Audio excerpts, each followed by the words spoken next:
Hello student, welcome to. साथियों, आज की इस क्लास में हम लोग बात करने कोऑर्डिनेट ज्योमेट्री के। प्यारे साथियों, कोऑर्डिनेट ज्योमेट्री आखिर आप जानते हैं? नाइन्थ में आपने पढ़ा होगा बहुत कुछ, टेंथ में भी पढ़ेंगे अब। तो ज़्यादा डिटेल तो बताना नहीं क्योंकि आप बचपन में पढ़े हो, नाइन्थ में भी पढ़े हो। तो फिलहाल कुछ चीज़ें मैं बता देता हूँ तो आपको समझने लायक है। जैसे कि इसमें भुज और कोटि, ठीक है, ये दो चीज़ें हैं बहुत ही बेसिक, इन्हें आपको जान लीजिए। जिसे इंग्लिश में बड़ा अजीब टाइप का होता है। मैं लिख तो दे रहा हूँ, आप देख क्या पढ़ते हैं? पढ़ के बता लास्ट में। एबीसी था शायद, ऐसे कुछ से बोलते हैं ऑर्डिनेट। ये क्या है, कैसे समझते हैं, जरा ध्यान से। पहले समझ लीजिए, फिर किताबी भाषा भी मैं बता दूँ, कोई दिक्कत नहीं होनी चाहिए, ठीक है? देखना, जैसे कोई निर्देशांक दिया है 5, 7 में जो दो गिनती होती है उसमें एक यक्स का मान होता है, दूसरा क्या होता है, वाई का मान होता है। तो बस यही पूरी कहानी है। इसमें जो यक्स का मान होता है इसे भुज बोलते हैं, जो वाई का मान होता है इसे कोटि बोलते हैं। ध्यान देना, छोटी का मात्रा रहेगा, इसे कोटि नहीं तो कुछ और हो जाएगा, ठीक है? तो भुज और कोटि का मतलब यही हुआ। और इसे पूरे को निर्देशांक बोलते हैं। क्या बोलते हैं? निर्देशांक बोलते हैं, यानी कोऑर्डिनेट बोलते हैं। जैसे 5, 7 क्या है, ये निर्देशांक बिंदु है। अभी आप आगे पढ़ोगे कहानी तो समझ में आएगी, ठीक है? किसी निर्देशांक बिंदु यक्स अक्ष वाले मान को भुज, किसी निर्देशांक बिंदु के यक्स अक्ष वाले मान को क्या कहते हैं? भुज कहते हैं। ये कहानी समझ गए हो? चलिए आगे बढ़ते। कुछ लोग कहेंगे इसको तो मुझे लिखने ही नहीं दिया। भैया इसमें लिखने का कुछ था ही नहीं, तो तुम्हें इसमें कुछ लिखने वाला ऐसा था ही नहीं, लिखोगे क्या? देखना, आप समझना आगे कहानी क्या है। हाँ, अगला इसमें पॉइंट है मूल बिंदु। ये भी हेडिंग लिखिए, आप लिख लीजिए, मैं लिखता हूँ तो समय के लिए टाइम देता हूँ, आप चाहो तो लिख। जिसे ऑरिजिन बोलते हैं, ठीक है? क्या है ये? मूल बिंदु जिसे ऑरिजिन बोलते हैं। समझिए ये क्या होता है। मूल बिंदु का मतलब होता है जहाँ से दोनों अक्ष, जैसे एक्स और वाई, स्टार्ट होते हैं, वही मूल बिंदु होता है। जैसे अगर हम ये आपके कोऑर्डिनेट ज्योमेट्री की बात करें, कोऑर्डिनेट बनता है इसमें, तो इसमें ये क्या है, मूल बिंदु जिसका मान 0, 0 होता है। ऑरिजिन की वैल्यू है हमेशा क्या होती है? 0, 0। ठीक है, समझ गए ना? मूल बिंदु यही होता है। मूल बिंदु नहीं पूछता कभी क्या होता है, ये पूछा जा सकता है कि मूल बिंदु का निर्देशांक क्या होता है।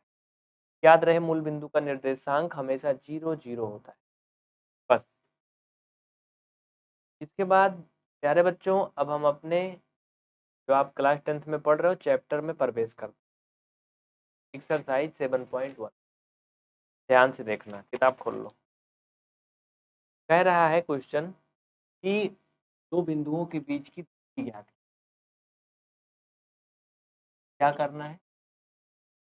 दो बिंदुओं के बीच दूरी ज्ञात करना है। क्वेश्चन आपके सामने स्क्रीन पर मैं दिखा चल रहा हूँ।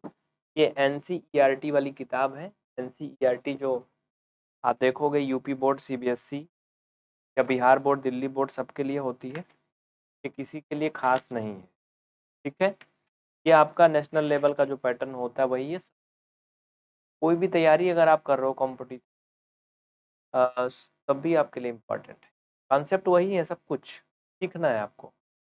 एक चीज़ और समझ लीजिए, जो बोर्ड के परीक्षार्थी हैं या अन्य बोर्ड के हैं, कहेंगे हमारे में तो एनसीईआरटी लगती नहीं। देखिए, आपका जो पाठ्यक्रम है ना बच्चा, बोर्ड का पाठ्यक्रम आपका एनसीईआरटी ही। भले आप प्राइवेट किताबें लिए हो तो उसमें थोड़ा क्वेश्चन ज़्यादा दिया होगा, कुछ चीज़ें ज़्यादा होंगी, कुछ कम होंगी, बस बाकी रहता है पैटर्न वही, ठीक है? इन बिंदुओं के निम्नलिखित युग्मों के बीच की दूरियां ज्ञात कीजिए। पहला क्वेश्चन बोलो, है यही कि नहीं है? सही है। कक्षा 10 वाले बच्चे 7.1 खोल लीजिए, एक्सरसाइज 7.1। तो फर्स्ट क्वेश्चन में यही तो है ना, दो बिंदुओं के बीच की दूरी निकालना है ना। इस मीडियम वालों में थोड़ा सा इंग्लिश में लिखा है, बस यही ना। देखिए तो बच्चा, आप सबसे पहले यहाँ पे सूत्र लिखो। देखिए दो बिंदुओं के बीच बराबर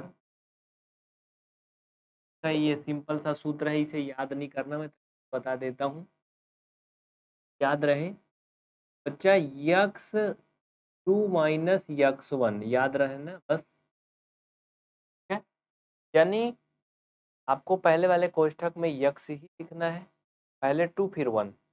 कुछ लोग वन और टू भी लिख लेते हैं सीरियल में, तो कोई दिक्कत नहीं, वो भी सही होता है। पहले आप टू लिख लो फिर वन लिख लो, तब भी सही होगा, लेकिन ध्यान रहे बीच वाला चिन्ह हमेशा प्लस रहे।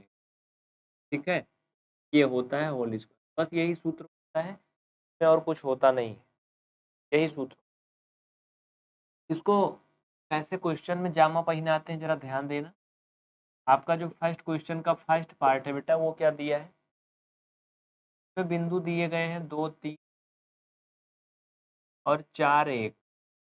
ये क्या है, ये दो बिंदु आपको दिए गए, इन मानों को इस फार्मूले में रख करके उत्तर निकालना है। बहुत आसान है, समझिए। कमेंट के पीछे ना पढ़ो, चुन्नू मुन्नू सबका कमेंट आ रहा है, मैं देख रहा हूँ।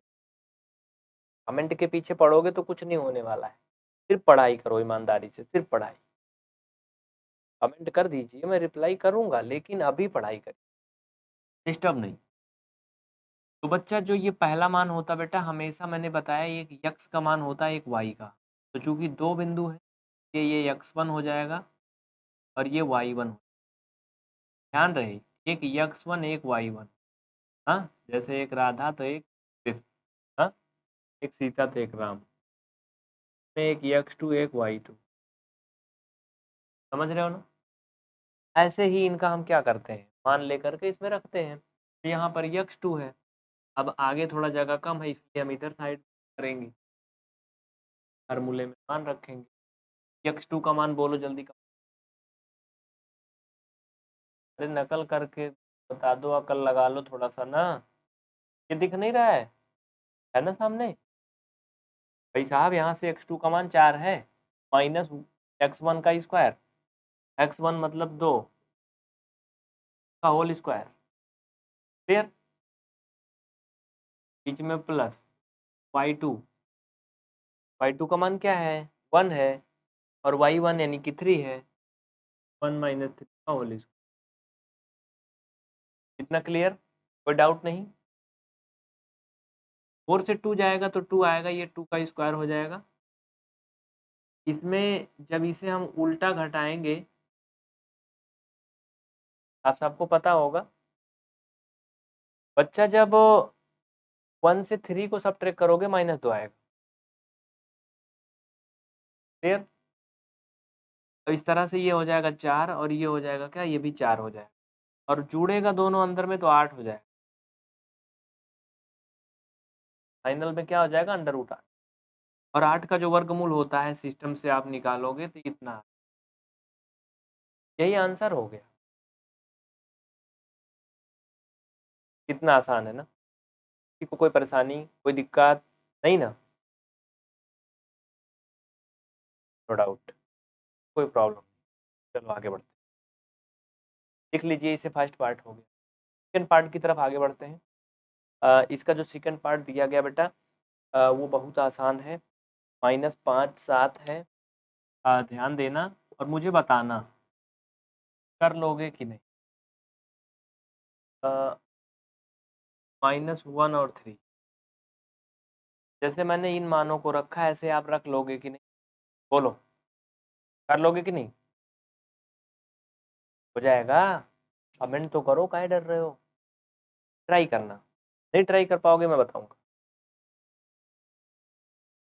अगर आप इस वीडियो को यूट्यूब पे देख रहे हैं तो चैनल को सब्सक्राइब जरूर करें, PBR स्टडी चैनल सब्सक्राइब करें और बेल आइकन प्रेस करें, जिससे कि इस तरह की फ्री क्लास देख पाएँ। रोज सुबह 5 बजे वीडियो आ जाता है। अगर आप हमें फेसबुक पे देख रहे हैं तो PBR स्टडी को फॉलो जरूर करें, और क्लास को लाइक करना तो कतई नहीं भूलना। बहुत बहुत दिल से धन्यवाद। अगली क्लास का इंतजार करिएगा, नीचे नंबर चल रहा है स्क्रीन पर, आप इस पर कॉन्टेक्ट